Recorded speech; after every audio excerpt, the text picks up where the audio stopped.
Hello everyone, I am Sharon. I welcome you all on the official channel of Erudition Studies. देखो students, ਆਪਾਂ modern history ਦਾ crash course ਇਹਨਾਂ ਦਿਨਾਂ ਦੇ ਵਿੱਚ start ਕੀਤਾ ਹੋਇਆ ਰਾਈਟ, ਔਰ ਇਸ ਦੇ ਪਹਿਲੇ 4 ਲੈਕਚਰਸ ਤੁਹਾਨੂੰ ਮਿਲ ਚੁੱਕੇ ਹਨ, ਜਿਸ ਦੇ ਵਿੱਚ ਅਸੀਂ ਬਿਲਕੁਲ ਸਟਾਰਟਿੰਗ ਪੋਰਚੁਗੀਜ਼ ਤੋਂ ਕੀਤੀ ਸੀ, ਕਿਸ ਤਰ੍ਹਾਂ ਅਲੱਗ-ਅਲੱਗ ਯੂਰੋਪੀਅਨ ਕੰਪਨੀਜ਼ ਜੋ ਹੈਗੀਆਂ ਇਹ ਇੰਡੀਆ ਦੇ ਵਿੱਚ ਆਉਂਦੀਆਂ, ਠੀਕ ਹੈ। फिर आप इन्हों के सारे ही जोड़े गवर्नर्स है उन्होंने बारे गल की। आफ्टर दैट जो लास्ट लैक्चर सीगा 4th वाला, उस असी मैसूर दे देख चुके हैं कि किस तरह जो ब्रिटिश ईस्ट इंडिया कंपनी है ये मैसूर दे अपने पैर पसार लैंदी है, ठीक है। तो जोड़ा अपना अज का लैक्चर रहेगा ये होएगा कि किस तरह ब्रिटिश रूल जो है एस दी मराठा एम्पायर दे विच एस्टैबलिशमेंट हुंदी है, ओके। तो देखो अगर तुहाडे पेपर दे विच मॉडर्न हिस्ट्री एक पार्ट है तो मैं तुहानूं इस चीज़ की अश्योरिटी दे रही हाँ कि जिन्ने भी तुहाडे क्वेश्चन बननगे वो ऐसे क्रैश कोर्स विचों बनने हैं, इसलिए इनू बिना स्किप किए देखना है, एक भी लैक्चर इदा मिस नहीं करना, ठीक है। सो दैट कि कोई भी इदां दी मॉडर्न हिस्ट्री की घटना ना होए जिहड़ी कि तुहाडे अखां तो साइड ते रह जाए, ठीक है। तो फिर स्टार्ट करांगे अज आपां लैक्चर नूं, जिस दे विच करना आपां establishment of British rule in Maratha, okay. देखो कहानी सेम वही रहनी है, किस तरह बंगाल दे विच ब्रिटिश ईस्ट इंडिया कंपनी ने वॉर्स कीतियां, किस तरह मैसूर दे विच वॉर्स कीतियां, है ना, और इत्थे दे रूलर्स नूं हरा के उत्थे अपना जो है राज स्थापित किया, राइट। इसी तरह ही सेम फिर मराठा दे विच भी होना है। जदों मराठा की गल करांगे तो इन्हां दे नाल इन्हां दियां 3 लड़ाइयां कीतियां जाणगियां, जिन्हों कि एंगलो मराठा वॉर्स के नाम के नाल जानिया जाएगा, ठीक है। और ये लड़ाइयाँ 1775 तो लैके 1819 तक चलनगियां, ठीक है। तो इसे टाइम दे विच तिन्ने लड़ाइयां तो बाद जो ब्रिटिश रूल है ये भी एस्टैबलिश हो जाएगा हुण मराठा एंपायर दे विच भी, राइट। जदों आपां ना मराठा एंपायर नूं स्टडी करना है तो इसनूं आपां 2 पार्ट्स दे विच स्टडी करना है, ओके। डिवाइड करांगे आपां 2 पार्ट्स दे विच। ਜਿਹੜਾ ਤਾਂ ਇਹਦਾ ਪਹਿਲਾ ਪਾर्ट रहेगा, इस दे विच कौन रूलर रहणगे, इस दे विच आपां गल करांगे छत्रपतिस दी, ठीक है। यानी कि ਜਿਹੜਾ शिवाजी महाराज वाला टाइम है उस दे बारे विच गल करांगे। ते ਜਿਹੜਾ इसदा दूसरा पार्ट रहेगा उस दे विच असीं गल करांगे पेशवास दे बारे दे विच, ठीक है, ਜਿਹੜੇ कि बाद दे विच डी फैक्टो रूलर बन जाणगे मराठास दे, ओके। हुण देखो आपां ने इहनूं छोटी जी स्टोरी दे नाल एक्सप्लेन करदे हां, ठीक है। देखो हो की रहा, जिहड़ा मराठा साम्राज है इसकी स्थापना कौन कर रहा है, शिवाजी महाराज। इन्हां नूं ही छत्रपति शिवाजी महाराज भी बोलते हैं, ठीक है। इन्हां ने की कीता सीगा, अपने किंगडम नूं अच्छी तरह चलाने वास्ते 8 मंत्रियों का एक ग्रुप बनाया। ऐसे मंत्रियों के ग्रुप नूं बोलिया जाता है अष्टप्रधान। तो इत्थे क्वेश्चन आंदा हुंदा है कि शिवाजी महाराज ने अपने किंगडम नूं चलाउण वास्ते जिहड़ा ग्रुप बनाया सी उसका नाम की है, तो यह रहेगा अष्टप्रधान, ठीक है। या फिर इस क्वेश्चन को उल्टा करके भी पूछा जा सकता है, ओके। तो जिहड़ा अष्टप्रधान ग्रुप हुंदा है ऐसे दा जिहड़ा मुख्य मंत्री होएगा, जिहड़ा मेन प्रधान होएगा, ठीक है, प्राइम मिनिस्टर होएगा, वही जिहड़ा हुंदा सी ना इसे नूं ही बोलिया जांदा सीगा पेशवा, ओके। ये प्राइम मिनिस्टर की तरह काम करते सीगे, ओके। मतलब ये है कि जिहड़े अगे जाके पेशवा की कोई नवीं पदवी नहीं आएगी हिस्ट्री दे विच, ये वही वाली पदवी है जो कि शिवाजी महाराज ने अपने प्रशासन नूं सही ढंग दे नाल चलाने वास्ते 8 मंत्रियों के ग्रुप के नाल बनाई सी, ठीक है। तो ऐसे 8 मंत्रियों के ग्रुप का प्राइम मिनिस्टर होएगा पेशवा, ओके। तो जदों शिवाजी महाराज ने एस्टैबलिशमेंट की है मराठा साम्राज की, तो इन्होंने आदिल शाही डायनेस्टी के नाल रिवोल्ट किया, ओके। तो फिर रायगढ़ नूं अपनी कैपिटल बना के ते मराठा साम्राज की नींह रख दी, ठीक है। इन्हां तो बाद फिर कौन आते ने जी पिक्चर दे विच, तो शिवाजी महाराज तो बाद शिवाजी के बेटे शंभाजी महाराज, ठीक है, ये बन जाते हैं रूलर।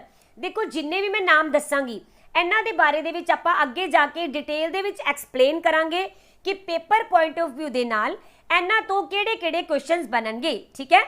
तो देखो शिवाजी के बेटे कौन, शंभाजी महाराज, ये बन चुके ने जी हुण रूलर, ठीक है।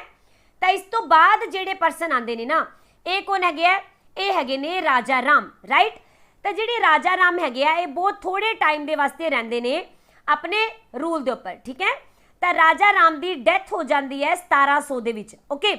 इस तो बाद जिहड़ा इन्हां दे जिहड़े बेटे हुंदे आ ना शिवाजी 2, ਇਹਨਾਂ ਦੀ ਉਮਰ ਹੁੰਦੀ ਹੈ ਸਿਰਫ 4 ਸਾਲ ਦੀ, ਠੀਕ ਹੈ। ਇਹਨਾਂ ਦੀ ਜੋ ਰਾਜਾ ਰਾਮ ਦੀ ਜਿਹੜੀ ਵਾਈਫ ਹੁੰਦੀ ਹੈ, ਠੀਕ ਹੈ, ਕਿਹੜੇ ਵਾਲੀ? ਤਾਰਾਬਾਈ। ਤਾਂ ਤਾਰਾਬਾਈ ਫਿਰ ਜੋ ਸ਼ਿਵਾਜੀ 2 ਜੋ ਹੈਗੇ ਨੇ ਇਹਨਾਂ ਦੀ ਗਾਰਜੀਅਨ ਬਣਦੀ ਹੈ ਤੇ ਆਪਣੇ ਆਪ ਨੂੰ ਡੀ ਫੈਕਟੋ ਰੂਲਰ ਘੋਸ਼ਿਤ ਕਰ ਦਿੰਦੀ ਹੈ, ਠੀਕ ਹੈ। ਦੇਖੋ 2 ਟਰਮਸ ਹੁੰਦੀਆਂ, ਇੱਕ ਹੁੰਦੀ ਹੈ ਡੀ ਫੈਕਟੋ, ਇੱਕ ਹੁੰਦੀ ਹੈ ਡੀ ਜਿਊਰੇ। ਡੀ ਫੈਕਟੋ ਕੀ ਹੁੰਦਾ ਹੈ? ਜਿਨ੍ਹਾਂ ਦੇ ਹੱਥ ਦੇ ਵਿੱਚ ਰੀਅਲ ਪਾਵਰ ਹੋਏਗੀ, ਠੀਕ ਹੈ। ਡੀ ਜਿਊਰੇ ਹੁੰਦੇ ਆ ਜਿਹੜੇ ਸਿਰਫ ਔਰ ਸਿਰਫ ਨਾਮ ਦੇ ਪ੍ਰਧਾਨ ਹੋਣਗੇ, ਨਾਮ ਦੇ ਰੂਲਰ ਹੋਣਗੇ, ਬਟ ਅਸਲੀ ਪਾਵਰਸ ਉਹਨਾਂ ਦੇ ਹੱਥ ਵਿੱਚ ਨਹੀਂ ਹੁੰਦੀਆਂ। ਅਗਰ ਆਪਾਂ ਕਰੰਟ ਸਿਚੁਏਸ਼ਨ ਦੇ ਨਾਲ ਰਿਲੇਟ ਕਰਕੇ ਇਹਨੂੰ ਸਮਝੀਏ ਤਾਂ ਦੇਖੋ ਇੰਡੀਆ ਦੇ ਵਿੱਚ ਇੱਕ ਹੁੰਦੇ ਆ ਪ੍ਰਾਈਮ ਮਿਨਿਸਟਰ ਔਰ ਇੱਕ ਹੁੰਦੇ ਨੇ ਪ੍ਰੈਜ਼ੀਡੈਂਟ, ਰਾਈਟ। ਤਾਂ ਤੁਹਾਨੂੰ ਪਤਾ ਹੈ ਕਿ ਆਪਣੇ ਦੇਸ਼ ਦੇ ਵਿੱਚ ਕੋਈ ਵੀ ਫੈਸਲੇ ਲਏ ਜਾਂਦੇ ਆ ਤੇ ਉਹ ਸਾਰੇ ਪ੍ਰਾਈਮ ਮਿਨਿਸਟਰ ਦੇ ਹੀ ਚੱਲਦੇ ਨੇ, ਹੈ ਨਾ।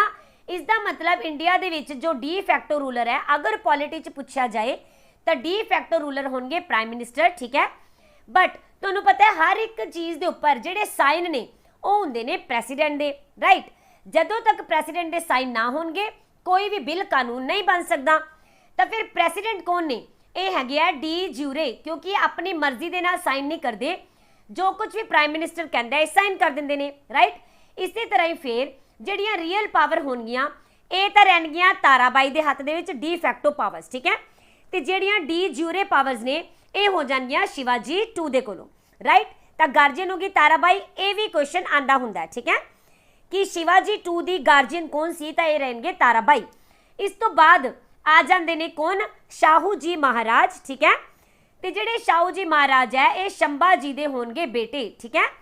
ਔਰ ਫਿਰ ਇਹਨਾਂ ਨੇ ਕੀ ਕੀਤਾ ਸੀ? ਇਹ ਉਹੀ ਪਰਸਨ ਹੈ ਜੋ ਕਿ ਵਿਸ਼ਵਨਾਥ ਨੂੰ ਪੇਸ਼ਵਾ ਦੇ ਤੌਰ ਦੇ ਉੱਪਰ ਮੇਨ ਪਾਵਰਸ ਦੇ ਕੇ, ਮੈਕਸਿਮਮ ਪਾਵਰਸ ਦੇ ਕੇ ਔਰ ਇਹਨਾਂ ਨੂੰ ਫਿਰ ਇੰਡੀਪੈਂਡੈਂਟ ਬਣਾ ਦੇਣਗੇ, ਠੀਕ ਹੈ। ਤੇ ਜਿਹੜੇ ਪਹਿਲੇ ਪੇਸ਼ਵਾ ਬਣਨਗੇ ਇੰਡੀਪੈਂਡੈਂਟ, ਰਾਈਟ। ਇਹ ਤੁਸੀਂ ਯਾਦ ਰੱਖੋਗੇ ਕਿ ਜਿਹੜੇ ਪਹਿਲੇ ਇੰਡੀਪੈਂਡੈਂਟ ਪੇਸ਼ਵਾ ਕੌਣ ਬਣਨਗੇ? ਵਿਸ਼ਵਨਾਥ। ਤੇ ਵਿਸ਼ਵਨਾਥ ਨੂੰ ਫਿਰ ਇੰਡੀਪੈਂਡੈਂਟ ਪਾਵਰਸ ਕੌਣ ਦੇਗਾ? ਤਾਂ ਇਹ ਦਿੱਤੀਆਂ ਜਾਣੀਆਂ ਆ ਸ਼ਾਹੂ ਜੀ ਮਹਾਰਾਜ ਦੇ ਵੱਲੋਂ, ਠੀਕ ਹੈ।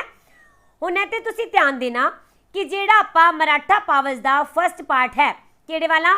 ਸ਼ਿਵਾਜੀ ਮਹਾਰਾਜ ਦਾ, ਠੀਕ ਹੈ। ਸ਼ਿਵਾਜੀ ਮਹਾਰਾਜ ਤੋਂ ਲੈ ਕੇ ਸ਼ਾਹੂ ਜੀ ਤੱਕ ਇਹਨਾਂ ਦਾ ਫਸਟ ਪਾਰਟ ਚੱਲੇਗਾ, ਠੀਕ ਹੈ। ਤੇ ਜਦੋਂ ਫਿਰ ਸ਼ਾਹੂ ਜੀ ਮਹਾਰਾਜ ਅਸਲੀ ਵਾਲੀਆਂ ਸ਼ਕਤੀਆਂ ਦੇ ਦੇਣਗੇ ਕਿੰਨਾਂ ਨੂੰ? ਪੇਸ਼ਵਾਜ਼ ਨੂੰ। ਤੇ ਉਸ ਤੋਂ ਬਾਅਦ ਫਿਰ ਧੀਰੇ ਧੀਰੇ ਕਰਕੇ ਵਿਸ਼ਵਨਾਥ ਤੋਂ ਉੱਪਰ ਨੂੰ ਉੱਠਣਾ ਸ਼ੁਰੂ ਹੋ ਜਾਣਗੇ ਪੇਸ਼ਵਾਜ਼। ਤੇ ਫਿਰ ਸਾਰਾ ਮਰਾਠਾ ਸਮਰਾਜ ਜੋ ਹੈ ਇਹਦੇ ਉੱਪਰ ਡੀ ਫੈਕਟੋ ਰੂਲਰ ਬਣ ਕੇ ਬੈਠ ਜਾਣਗੇ ਪੇਸ਼ਵਾ। ਇਹਨਾਂ ਦਾ ਆਪਣਾ ਅਧਿਕਾਰ ਸਥਾਪਿਤ ਹੋਣ ਲੱਗ ਜਾਏਗਾ, ਠੀਕ ਹੈ। ਇਸ ਦਾ ਮਤਲਬ ਜਿਹੜਾ ਰਾਜਾ ਹੈ ਸਿਰਫ ਰਾਜਾ ਨਾਮ ਦਾ ਰਹਿ ਜਾਏਗਾ, ਅਸਲੀ ਸ਼ਕਤੀ ਜੋ ਹੈਗੀ ਹੈ ਉਹ ਪ੍ਰਾਈਮ ਮਿਨਿਸਟਰ ਦੇ ਹੱਥ ਦੇ ਵਿੱਚ ਆ ਜਾਏਗੀ, ਠੀਕ ਹੈ। ਤਾਂ ਫਿਰ ਇੱਥੇ ਕੁਐਸਚਨ ਕੀ ਬਣੇਗਾ? ਸਭ ਤੋਂ ਪਹਿਲੇ ਸੁਤੰਤਰ ਪੇਸ਼ਵਾ ਕੌਣ ਬਣੇ, ਠੀਕ ਹੈ। ਤਾਂ ਇਹਨਾਂ ਦਾ ਨਾਮ ਰਹੇਗਾ ਬਾਲਾ ਜੀ ਵਿਸ਼ਵਨਾਥ, ਰਾਈਟ। ਅੱਛਾ ਹੁਣ ਦੇਖੋ ਆਪਾਂ ਕਰ ਰਹੇ ਹਾਂ ਕਿ 1772 ਤੱਕ ਆਉਂਦੇ ਨਾ ਪੂਰੇ ਮਰਾਠਾ ਐਮਪਾਇਰ ਦੇ ਉੱਪਰ ਆਪਣੇ ਰਾਜ ਨੂੰ ਸਥਾਪਿਤ ਕਰ ਲੈਣਗੇ ਪੇਸ਼ਵਾਜ਼, ਠੀਕ ਹੈ। ਤਾਂ ਫਿਰ ਸ਼ਾਹੂ ਜੀ ਮਹਾਰਾਜ ਨੇ ਬਾਲਾ ਜੀ ਵਿਸ਼ਵਨਾਥ ਨੂੰ 1713 ਦੇ ਵਿੱਚ ਪੇਸ਼ਵਾ ਬਣਾਇਆ ਸੀਗਾ, ਠੀਕ ਹੈ। ਹੁਣ ਦੇਖੋ ਸ਼ਾਹੂ ਜੀ ਜਿਹੜੇ ਹੈਗੇ ਆ ਇਹਨਾਂ ਨੇ ਇੰਨੀਆਂ ਜ਼ਿਆਦਾ ਸ਼ਕਤੀਆਂ ਕਿਉਂ ਦੇ ਦਿੱਤੀਆਂ ਵਿਸ਼ਵਨਾਥ ਨੂੰ? ਕਿਉਂਕਿ ਵਿਸ਼ਵਨਾਥ ਉਹ ਪਰਸਨ ਰਹਿਣਗੇ ਜੋ ਕਿ ਸ਼ਾਹੂ ਜੀ ਮਹਾਰਾਜ ਦੀ ਹੈਲਪ ਕਰਨਗੇ ਤਾਰਾਬਾਈ ਦੇ ਅਗੇਂਸਟ ਲੜਨ ਦੇ ਲਈ, ਠੀਕ ਹੈ। ਮੈਂ ਤੁਹਾਨੂੰ ਕੀ ਦੱਸਿਆ ਸੀ? ਤਾਰਾਬਾਈ ਕੌਣ ਸੀ ਜੀ? ਇਹ ਸ਼ਿਵਾਜੀ 2 ਦੀ ਗਾਰਜੀਅਨ ਹੈ ਨਾ। ਔਰ ਜਿੰਦੇ ਕੀ ਹਸਬੈਂਡ ਦੀ ਡੈਥ ਹੋ ਜਾਂਦੀ ਹੈ ਤੇ ਉਸ ਤੋਂ ਬਾਅਦ ਫਿਰ ਡੀ ਫੈਕਟੋ ਰੂਲਰ ਬਣਦੀ ਹੈ, ਰਾਈਟ। ਰਾਜਾ ਰਾਮ ਦੀ ਜਦੋਂ ਡੈਥ ਹੁੰਦੀ ਹੈ ਤਾਂ ਫਿਰ ਐਸੇ ਤਾਰਾਬਾਈ ਨੂੰ ਡੀ ਥਰੋਨ ਕਰਨ ਦੇ ਲਈ ਵਿਸ਼ਵਨਾਥ ਜਿਹੜੇ ਹੈਗੇ ਨੇ ਇਹ ਹੈਲਪ ਕਰਨਗੇ ਸ਼ਾਹੂ ਜੀ ਮਹਾਰਾਜ ਦੀ। ਫਿਰ ਇਹਨਾਂ ਦੀ ਬਹਾਦਰੀ ਤੋਂ ਬਹੁਤ ਜ਼ਿਆਦਾ ਇੰਪ੍ਰੈਸ ਹੋ ਜਾਂਦੇ ਆ ਸ਼ਾਹੂ ਜੀ ਮਹਾਰਾਜ। ਇਸੇ ਕਰਕੇ ਫਿਰ ਇਹ ਬਣਾ ਦਿੰਦੇ ਆ ਇਹਨਾਂ ਨੂੰ ਸੈਨਾ ਕਰਤੇ, ਠੀਕ ਹੈ। ਤੇ ਬਾਅਦ ਦੇ ਵਿੱਚ ਫਿਰ ਇਹਨਾਂ ਨੂੰ ਪੇਸ਼ਵਾ ਦੀ ਜੋ ਉਪਾਧੀ ਹੈਗੀ ਹੈ ਇਹ ਮਿਲ ਜਾਂਦੀ ਹੈ, ਠੀਕ ਹੈ।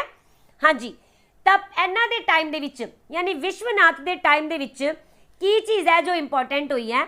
ਤਾਂ 1719 ਦੇ ਵਿੱਚ ਇਹਨੇ ਸੈਯਦ ਬ੍ਰਦਰਸ ਦੇ ਨਾਲ ਇੱਕ ਟ੍ਰੀਟੀ ਸਾਈਨ ਕੀਤੀ, ਠੀਕ ਹੈ। ਤੇ ਇਹ ਟ੍ਰੀਟੀ ਜੋ ਸਾਈਨ ਕੀਤੀ ਗਈ ਇਸ ਦੇ ਅਧੀਨ ਸੈਯਦ ਬ੍ਰਦਰਸ ਨੇ ਹੈਲਪ ਕੀਤੀ ਹੈ ਸ਼ਾਹੂ ਦੀ, ਠੀਕ ਹੈ। ਔਰ ਫਿਰ ਜਿਹੜਾ ਫਰੁਖਸ਼ੀਰ ਹੈ ਇਹਨੂੰ ਡੀ ਥਰੋਨ ਕਰ ਦਿੱਤਾ, ਯਾਨੀ ਕਿ ਇਹਨੂੰ ਆਪਣੇ ਪਦ ਤੋਂ ਹਟਾ ਦਿੱਤਾ ਸੀਗਾ। ਤਾਂ ਇਹ ਪੁੱਛਿਆ ਜਾ ਸਕਦਾ ਹੈ ਕਿ ਇਹੋ ਜਿਹਾ ਕਿਹੜਾ ਮਰਾਠਾ ਰੂਲਰ ਹੈ ਜਿਸ ਨੇ ਕਿ ਫਰੁਖਸ਼ੀਰ ਨੂੰ ਡੀ ਥਰੋਨ ਕੀਤਾ यानी फरुखशर नूं अपनी गद्दी तो नीचे हटाया सी। ठीक है, तो यह रहेगा जी बालाजी विश्वनाथ। तो ये हैल्प किन्ना ने की है? सैयद ब्रदर्स ने। तो पहला ना आप एक छोटी जी हायरार्की बना लैंदे आ जिस दे नाल तुहानूं अगलियां चीज़ां नूं समझण दे विच आसानी हो जाएगी। ठीक है, देखो इत्थे पहला आ रही है जी मराठा पावर्स, राइट। एक साइड हैगे ने छत्रपतिस, दूसरी साइड रहणगे पेशवास। ठीक है, छत्रपतिस दे विच सब तो पहला इन्हां दे फाउंडर आ जाणगे शिवाजी, राइट, शिवाजी महाराज। इन्हां तो बाद आणगे शंभाजी महाराज। इस तो बाद आणगे राजा राम। राजा राम की वाइफ होएगी ताराबाई। ठीक है, तो फिर राजा राम की डैथ हो जाएगी। उस तो बाद जिहड़े शिवाजी 2 हैगे है उन्हां दी गार्जियन बन जाएगी ताराबाई और ये बनेगी डी फैक्टो रूलर, राइट। इस तो बाद पिक्चर च आएंगे साहू जी महाराज और लास्ट ते आ जाएंगे सब तो राजा राम 2। इत्थे जाके छत्रपतिस दा ऑलमोस्ट जिहड़ा कामकाज हैगा आ ये हो जाना है खत्म। फिर जिहड़े पेशवा जी हैगे ने, पेशवा सब तो पहले कौन बन रहे ने? बालाजी विश्वनाथ, राइट। ते बालाजी विश्वनाथ नूं ऐसे साहू जी महाराज ने पेशवा बनाया सी, सारियां दियां सारियां शक्तियां दित्तियां सी। ठीक है, ते बालाजी विश्वनाथ तो बाद आ जाएंगे बाजीराव 1। इन्हां तो बाद आएंगे बालाजी बाजीराव। ते बालाजी बाजीराव यही परसन ने जिन्हां नूं कि नाना साहिब दे नाम दे नाल जानिया जांदा है। ठीक है, जिहड़े बालाजी बाजीराव हैगे है इन्हां तो बाद कौन आ जाएंगे? माधव राव। ठीक है, माधव राव तो बाद आएंगे नारायण राव एंड नारायण राव तो बाद आएंगे माधव राव नारायण राव 2, राइट। हुण आपां इन्हां सारियां दे बारे दे विच करांगे। जिहड़ा मैं तुहानूं इत्थे चार्ट बनवाया ना तुसीं इहनूं अपणियां कॉपीज़ दे उपर जरूर बना लेना। शुरू में तुहानूं टफ जरूर लगेगा बट जदों तुसीं इहनूं एज सीक्वेंस इत्थे बना लोगे ना फिर तुहानूं लाइन वाइज ये सारे याद हो जाएंगे। ठीक है, तो इत्थे सब तो पहला फिर आपां गल किन्हां दी कीती है? विश्वनाथ की गल की है। ठीक है, जिन्हां दी हैल्प की जिन्हां ने हैल्प की शाहू जी महाराज दे लई ताराबाई दे अगेंस्ट। ओके, हाँ जी। तो देखो जेड़ा ना आपां इत्थे बोलिया हुणे कि फरुखशर नूं जदों इन्हां ने सैयद ब्रदर की हैल्प दे नाल गद्दी तो हटा दिता सी। ठीक है, तो फिर अपने एक हिस्टोरीयन हैगे ने, है ना, नाम है रिचर्ड टैंपल। इन्हां ने इस घटना नूं नाम दिता सीगा मैग्ना कार्टा दा। ठीक है, ये तुसीं याद रखना है। अच्छा, इस तो बाद फिर जेडे नैक्सट पिक्चर दे विच आएंगे पेशवा, ये कौन है ने? ये रहणगे बाजीराव 1। ऑल राइट, तो बाजीराव 1 कौन ने? ये भी हुण आ जाएंगे विश्वनाथ दे बेटे जो कि पहले पेशवा सीगे, है ना। और जदों तक इन्हां दी डैथ होएगी इन्हां ने 41 बैटल्स लड़ियां और बोलिया जाता है कि एक भी इदां दी बैटल नहीं सी जिसनूं कि बाजीराव हार गए होण। समझ सकते हो कितना ज़्यादा इन्हां ने अपनी मिलटरी नूं एक्सपैंड किया होएगा, राइट। देखो जदों इन्हां ने मिलटरी नूं एक्सपैंड किया तो ये दूसरे इदां दे मराठा रूलर बने शिवाजी तो बाद जिन्हां ने ना गुरीला वॉरफेयर नूं यूज़ किया सीगा। ठीक है, तो देखो गुरीला वॉरफेयर की हुंदा है? जिस दे विच लुक के वार किया जाता है। जिस तरह कि इदां करके पहाड़ है, इत्थे मान लो रोड है, इतों कोई भी सेना आ रही हुंदी सी ना ते पहाड़ां दे विच छिप जांदे सीगे इन्हां दे आर्मी वाले परसन। ठीक है, किन्हां दे? बाजीराव 1 दे। ते फिर ऐस सेना दे उपर ये इन्हां पहाड़ियां दे पिछों दी लुक के वार करदे सीगे और बड़ी जल्दी फिर ऐ वालियां सारियां सेनावां नूं हरा दिंदे सीगे। ठीक है, तैनूं ही बोलिया जाता है गुरीला वार पद्धति। और ये गुरीला वार की पद्धति जो हैगी है ये बाजीराव 1 ने यूज़ की है शिवाजी तो बाद। ऑल राइट, और देखो इन्हां ने ही बुंदेलखंड के शासक नाम है कि जी छत्रसाल। ठीक है, छत्रसाल की इन्हां ने हैल्प की सीगी एक युद्ध दे विच ते उन्हां दी ये कौन सीगे? ये हैगे सी बुंदेलखंड के रूलर ते छत्रसाल की ही बेटी है। तुसी पक्का ही इन्हां दा नाम सुनिया होना है मस्तानी, है ना। और ऐसे टाइम दे विच ही मस्तानी दे नाल इन्हां दी मुलाकात हुंदी है ते फिर बाजीराव 1 ते मस्तानी इन्हां दे उपर ही बाजीराव मस्तानी नाम की मूवी बनी है। अगर तुसी नहीं देखी तो इन्हां नूं यानी कि मराठाज नूं अच्छी तरह तुसी समझना चाहते हो तो उस मूवी नूं देख लेना, काफ़ी सारे नाम तुहानूं उहदे नाल भी याद रह जाणगे। ठीक है, तो अच्छा उस तो बाद देखो की हो रहा है। इन्हां ने फिर ना मुगल सम्राट नूं एक नाम दिता सीगा और ये नाम भी पेपरां दा हिस्सा बनदा हुंदा है कि ਇਹਨਾਂ ਨੇ ਮੁਗਲ ਸਮਰਾਜ ਨੂੰ ਕੀ ਬੋਲਿਆ ਸੀ, ਤਾਂ ਇਹਨਾਂ ਨੇ ਕਿਹਾ ਸੀ ਇਸ ਨੂੰ ਖੋਖਲਾ ਰੁੱਖ, ਠੀਕ ਹੈ। ਤੇ ਨਾਲ ਹੀ 1737 ਦੇ ਵਿੱਚ ਕੀ ਹੋ ਰਿਹਾ, 1737 ਦੇ ਵਿੱਚ ਇਹਨਾਂ ਨੇ ਮੁਗਲ ਐਮਪਰਰ ਮੁਹੰਮਦ ਸ਼ਾਹ ਦੇ ਉੱਪਰ ਵੀ ਹਮਲਾ ਕੀਤਾ, ਠੀਕ ਹੈ, ਦਿੱਲੀ ਦੇ ਉੱਪਰ। ਤੇ ਦਿੱਲੀ ਦੇ ਉੱਪਰ ਫਿਰ ਅਟੈਕ ਕਰਨ ਵਾਲੇ ਇਹ ਪਹਿਲੇ ਪੇਸ਼ਵਾ ਬਣਨਗੇ। ਓਕੇ, ਹਾਂਜੀ। ਇਸ ਤੋਂ ਬਾਅਦ ਫਿਰ ਇਹਨਾਂ ਦੀ ਬਹੁਤ ਹੀ ਇੰਪੋਰਟੈਂਟ ਬੈਟਲ ਹੈ, ਕਿਹੜੇ ਵਾਲੀ, ਬੈਟਲ ਆਫ ਪਾਲਖੇੜ। ਕਿਉਂਕਿ ਆਪਾਂ ਇਹਨਾਂ ਦੀਆਂ 41 ਬੈਟਲ ਤਾਂ ਨਹੀਂ ਪੜ੍ਹ ਸਕਦੇ, ਰਾਈਟ, ਸਾਰੀਆਂ ਇਹਨਾਂ ਨੇ ਜਿੱਤੀਆਂ। ਤੇ ਇੱਥੇ ਆਪਾਂ ਫਿਰ 2 ਬੈਟਲਸ ਬਾਰੇ ਗੱਲ ਕਰਾਂਗੇ। ਪਹਿਲੀ ਹੈ ਪਾਲਖੇੜ ਦੀ ਬੈਟਲ। ਇਹਨਾਂ ਨਿਜ਼ਾਮ ਆਫ ਹੈਦਰਾਬਾਦ ਦੇ ਨਾਲ ਲੜੀ ਗਈ ਸੀ, ਮਰਾਠਾ ਐਮਪਾਇਰ ਦੇ ਨਾਲ, ਠੀਕ ਹੈ।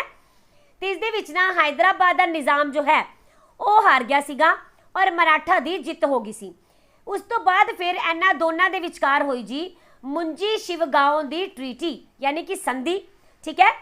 ਔਰ ਇਹ ਸੰਧੀ ਬਹੁਤ ਹੀ ਜ਼ਿਆਦਾ ਇੰਪੋਰਟੈਂਟ ਹੈ। ਇਸ ਦੇ ਬਾਰੇ ਵਿੱਚ ਪੁੱਛਿਆ ਜਾਂਦਾ ਹੈ ਕਿ ਮੁੰਜੀ ਜਿਹੜੀ ਸ਼ਿਵਗਾਓਂ ਦੀ ਸੰਧੀ ਹੈਗੀ ਹੈ ਇਹ ਕਿਹਦੇ ਵਿਚਕਾਰ ਹੋਈ, ਤਾਂ ਆਨਸਰ ਰਹੇਗਾ Bajirao 1 and Nizam of Hyderabad ਦੇ ਬਿਟਵੀਨ, ਠੀਕ ਹੈ। ਔਰ ਕਿਹੜੇ ਯੁੱਧ ਤੋਂ ਬਾਅਦ ਇਹ ਕੀਤੀ ਗਈ ਹੈ, ਤਾਂ ਇਹ ਪਾਲਖੇੜ ਦੇ ਯੁੱਧ ਤੋਂ ਬਾਅਦ ਹੋਈ ਸੀ, ਠੀਕ ਹੈ। ਇਸ ਦੇ ਵਿੱਚ ਨਾ ਬਹੁਤ ਹੀ ਇੰਪੋਰਟੈਂਟ ਰਾਈਟ ਮਿਲ ਰਹੇ ਨੇ ਮਰਾਠਾਸ ਨੂੰ।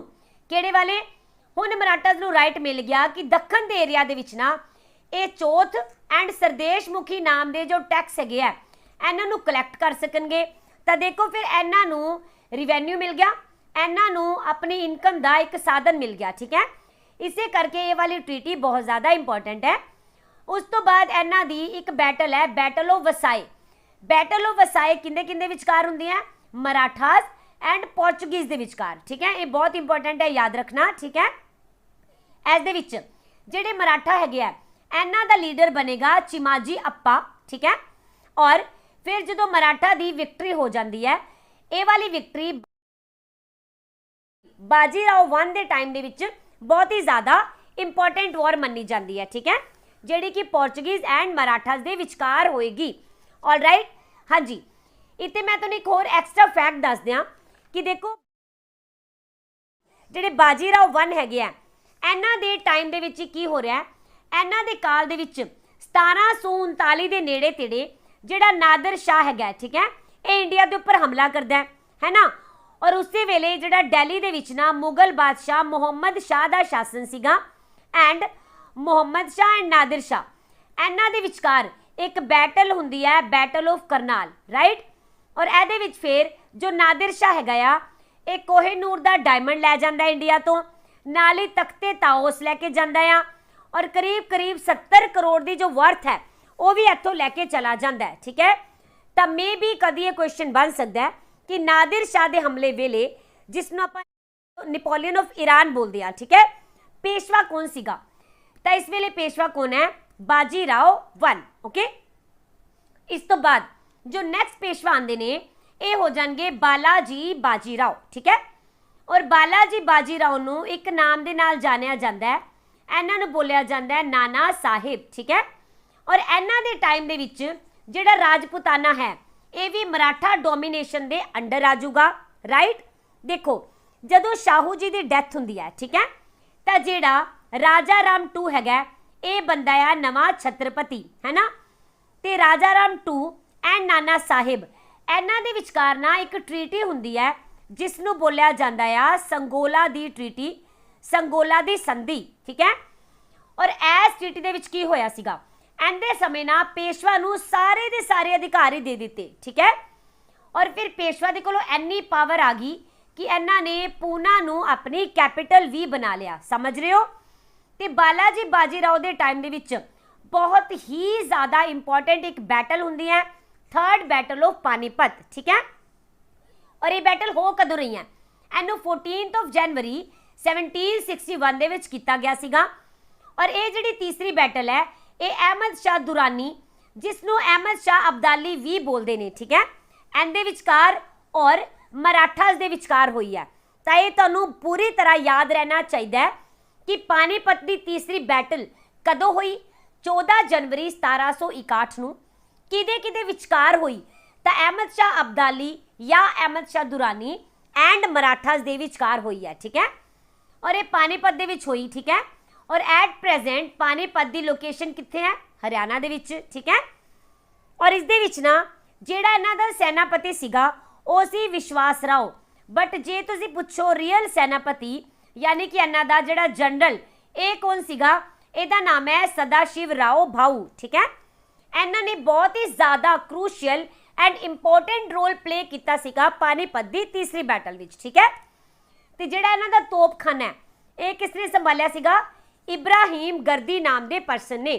हुण देखो जिहड़ी पानीपत की तीसरी बैटल हैगी है इहदा कारण की है, क्योंकि जदों भी कोई भी बैटल होएगी उस दे पिछे कोई ना कोई रीजन हिस्टरी दे विच जरूर होना है। ठीक है, तो देखो हुंदा की है, जिहड़े मराठे ने ना इन्हां ने ना लाहौर तो अहमद शाह दा बेटा नाम है तैमूर शाह दुरानी एंड इहदा एक गवर्नर हुंदा सीगा, वाइसरॉय हुंदा सी जहां खान। ठीक है, इन्हां दोनां नूं ही ना पूरी तरह लुटिया सीगा। ठीक है, इन्हां नूं खत्म ही करता सी, एक तरह हरा दिता सीगा और फिर लाहौर तो इन्हां नूं बाहर कड्ढता। ठीक है, तो ऐसे ही गल का फिर बदला लेना चाहता सी अहमद शाह अब्दाली। ऐसे करके फिर उन्हें अपनी बहुत वड्डी सेना इकट्ठी की, नाल ही 3 वड्डियां पावर्स नूं इंडिया तो भी अपने नाल कर लिया। ठीक है, तो फिर उन्हें पानीपत की तीसरी बैटल लड़ी मराठास दे नाल। ठीक है, हुण देखो जदों ये तीसरी बैटल हो रही है, ठीक है, इस तो बाद फिर इहदा रिजल्ट की निकल रहा है। तो देखो इहदे नाल की होएगा, इस बैटल दे नाल ना एक गल क्लीयर हो जाती है किहड़े वाली कि जिहड़ा इंडिया है हुण इहदे विच ना जो मराठा रूल है ये नहीं रहूगा, हुण इहने खत्म हो ही जाना है। ठीक है, हुण आपां इहनूं एक्सप्लेन करके देखते हैं कि किस तरह। तो देखो तुसीं जदों ना अंग्रेज़ इंडिया दे विच उपर नूं वध रहे ने, यानी कि उदय हो रहा उन्हां दा है ना, साइमल्टेनियसली एक साइड जिहड़ी मराठा पावर है उहदा भी उदय हो रहा इंडिया दे विच, राइट।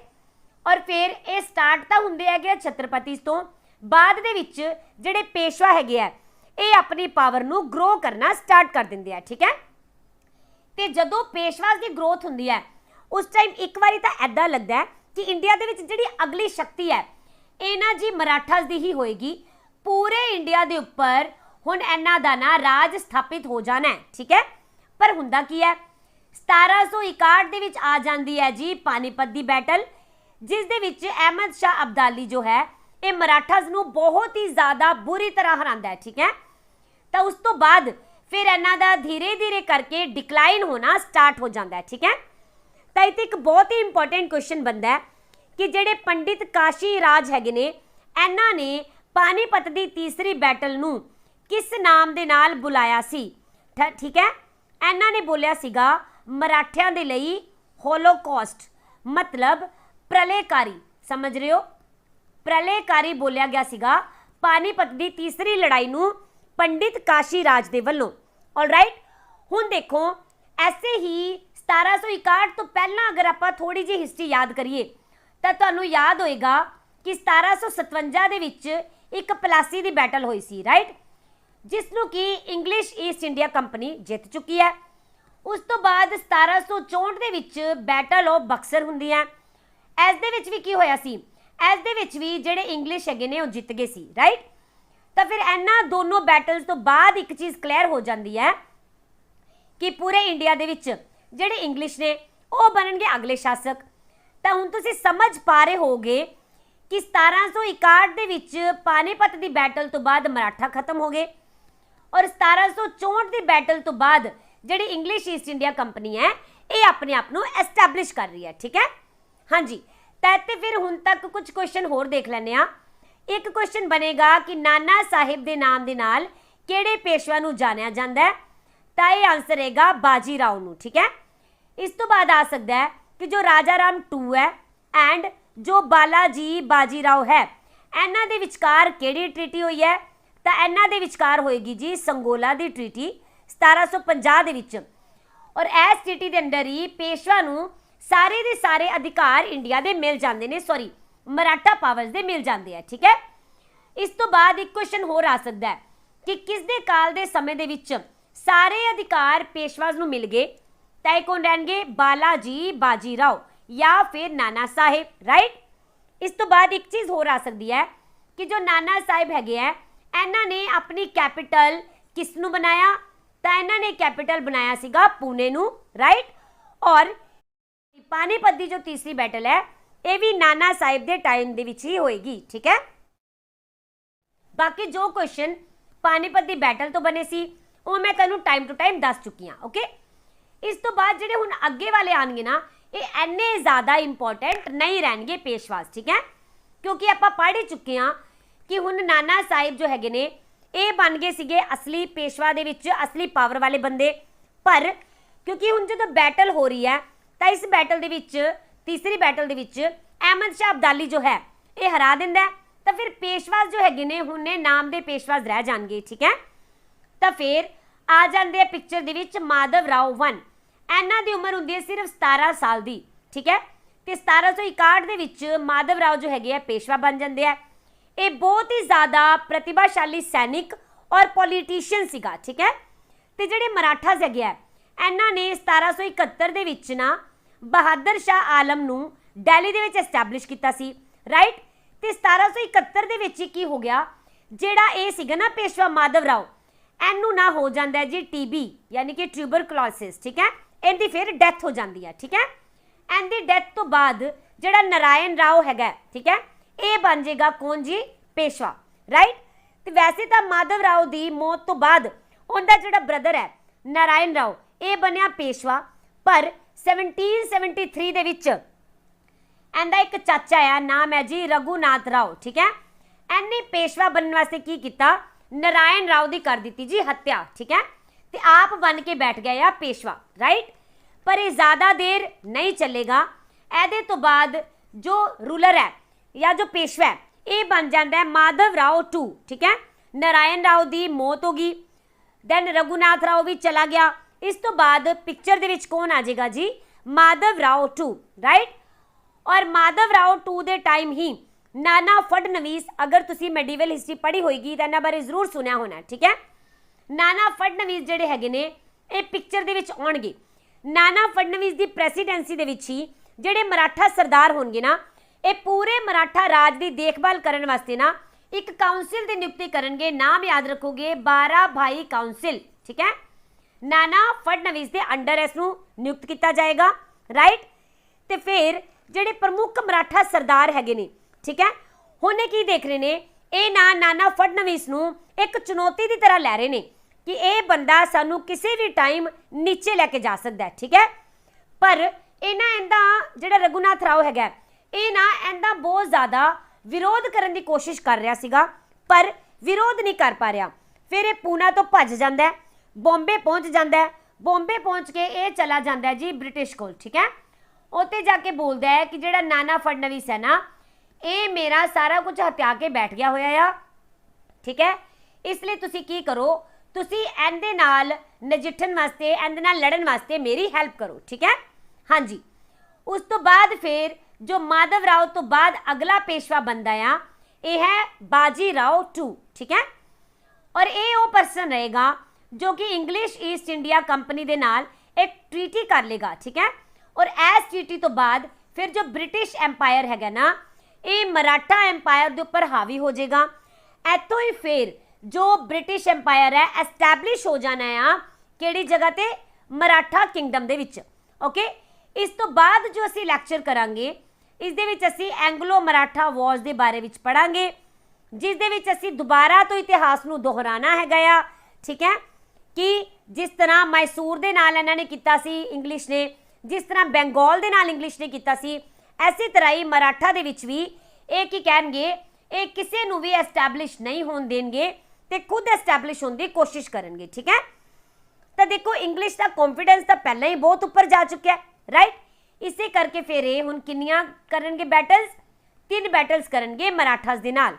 ठीक है, तो इन्हां सारियां बैटल्स के बारे दे विच असी अगले लैक्चर दे विच करना है। ठीक है, तो इसी तरह ही फिर अपनी जो मॉडर्न हिस्ट्री हैगी है ये अगे अगे वधदी जानी है। ऑलराइट, तो इत्थे अज दा लैक्चर ओवर हो रहा है। आई होप तुहानूं ये लैक्चर अच्छा लग्या होना है।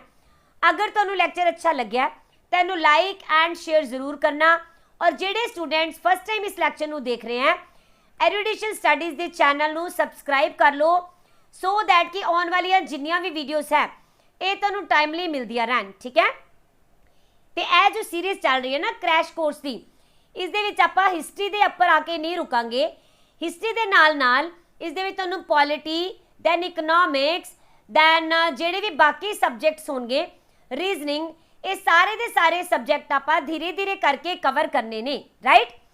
ਔਰ ਦੇਖੋ ਜਦੋਂ ਆਪਣੀ ਮਾਡਰਨ ਹਿਸਟਰੀ ਕੰਪਲੀਟ ਹੋ ਜਾਏਗੀ ਇਸ ਤੋਂ ਬਾਅਦ ਫਿਰ ਤੁਹਾਡੇ ਲਈ ਨਾ ਇੱਕ MCQ ਦਾ ਮੈਂ ਸੈਸ਼ਨ ਲਿਆਉਂਗੀ ਜਿਸ ਦੇ ਵਿੱਚ ਪੂਰੀ ਪੜ੍ਹੀ ਹੋਈ ਮਾਡਰਨ ਹਿਸਟਰੀ ਦੇ ਵਿੱਚੋਂ ਕੁਐਸਚਨਸ ਕਿਸ ਤਰ੍ਹਾਂ ਬਣ ਸਕਦੇ ਨੇ ਠੀਕ ਹੈ। ਆਈ ਥਿੰਕ ਇਹ ਕਰੀਬ 500 ਕੁਐਸਚਨ ਤਾਂ ਬਣ ਹੀ ਜਾਣਗੇ ਠੀਕ ਹੈ। ਤਾਂ ਇਹਨਾਂ ਦੀ ਆਪਾਂ ਇੱਕ ਮਾਸਟਰ ਵੀਡੀਓ ਬਣਾ ਦਾਂਗੇ ਇਸ ਦੇ ਨਾਲ ਤੁਹਾਨੂੰ ਪਤਾ ਚੱਲਦਾ ਰਹੇਗਾ ਕਿ ਕਿਸ ਤਰ੍ਹਾਂ ਜੋ ਤੁਹਾਡੀ ਥਿਊਰੀ ਪੜ੍ਹੀ ਕਿਉਂਕਿ ਦੇਖੋ ਮੈਂ ਤੁਹਾਨੂੰ ਪਹਿਲਾਂ ਹੀ ਇੱਕ ਵਾਰ ਕਿਹਾ ਸੀਗਾ ਕਿ ਸਿਰਫ ਥਿਊਰੀ ਪੜ੍ਹਨ ਨਾਲ ਜਾਂ ਸਿਰਫ MCQ ਕਰਨ ਦੇ ਨਾਲ ਤੁਹਾਡਾ ਕਦੀ ਵੀ ਪੇਪਰ ਕਲੀਅਰ ਨਹੀਂ ਹੁੰਦਾ ਠੀਕ ਹੈ। ਤੁਹਾਨੂੰ ਦੋਨੇ ਹੀ ਚੀਜ਼ਾਂ ਕਰਨੀਆਂ ਪੈਂਦੀਆਂ ਕਿਉਂਕਿ ਥਿਊਰੀ ਜੋ ਹੁੰਦੀ ਹੈ ਤੁਹਾਡੇ ਬੇਸਿਕਸ ਕਲੀਅਰ ਕਰਦੀ ਹੈ ਤੁਹਾਡੀ ਸਮਝ ਨੂੰ ਡਿਵੈਲਪ ਕਰਦੀ ਹੈ ਠੀਕ ਹੈ।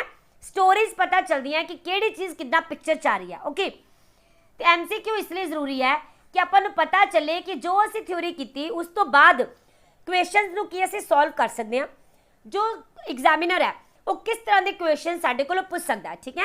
ਇਸ ਲਈ MCQs ਹੁੰਦੇ ਆ ਰਾਈਟ। ਤਾਂ ਫਿਰ ਹਰ ਇੱਕ ਸਬਜੈਕਟ ਦੇ ਕੰਪਲੀਟ ਹੋਣ ਤੋਂ ਬਾਅਦ ਆਪਾਂ ਕੀ ਕਰਿਆ ਕਰਨਾ ਹੈ MCQ ਦਾ ਇੱਕ ਸੈਸ਼ਨ ਲਿਆ ਕਰਨਾ ਹੈ ਠੀਕ ਹੈ।